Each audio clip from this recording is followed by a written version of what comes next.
सुशांत सिंह राजपूत की बहन को आखिरकार क्यों लगता है कि सुशांत को किसी ने मारा है। दरअसल सुशांत की बहन ने एक किताब लिखी है और उसी के प्रमोशन के लिए इन दिनों वो मीडिया से बातचीत कर रही हैं और इंडिया में हैं।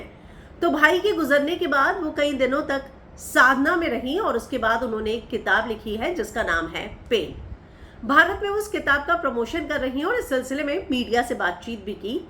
श्वेता पहले ही बता चुकी है कि उन्हें सुशांत के होने का आभास होता है। अब एक उनका इंटरव्यू वायरल है जो एक उन्होंने यूट्यूब को दिया है और लाइव हिंदुस्तान की खबर के अनुसार उन्होंने कहा कि सुशांत की मौत से पहले जो है उन्हें एक अजीब सी उलझन हुई थी। वो कहती हैं कि 14 जून 2020 को सुशांत का निधन हुआ, लेकिन 13 की रात को उन्हें एक अजीब सी उलझन हो रही थी।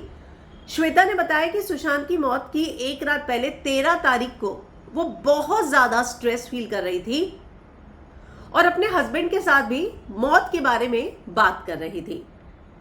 वो कहती है कि मैं खुद को समझा रही थी कि डेथ का मतलब क्या होता है। डेथ का मतलब ऐसा नहीं होता कि कोई बिल्कुल ही आपके पास से चला जाए। वो कहती है कि रात को 9:30-10 के आसपास मेरे दिमाग में ये सब थॉट चल रहा था। फिर रात को 1:30 बजे विशाल का फोन बज रहा था और किसी ने बोला कि गुलशन नहीं रहा। मैं आपको बता दूं कि सुशांत का जो निकनेम है वो गुलशन है। उनकी बॉडी जो है फ्रीज हो गई एकदम। वे बोली जब ऐसा होता है तो मुझे ऐसा लगता है कोई मुझे प्रोटेक्ट कर रहा है। तो उनके मन में हमेशा बात रही कि मैं आखिरी बार उसे बाय नहीं कह पाई। मैं कैलिफोर्निया में थी, अंतिम संस्कार हो रहा था, बुरा लग रहा था, आखिरी बार बाय कहने का मौका नहीं मिला। वो कहती है मुझे आज भी लगता है कि बुरा सपना था और काश मुझे इस बुरे सपने से कोई जगा दे। श्वेता ने बताया कि 12 जून को उनकी सुशांत से बात हुई थी। तब वे भाई के पास थी, वे परेशान दिख रहा था। उसे बात नहीं की, कॉल पर दिख रहा था। मुझे लगता है वीडियो कॉल की वो बात कर रही थी।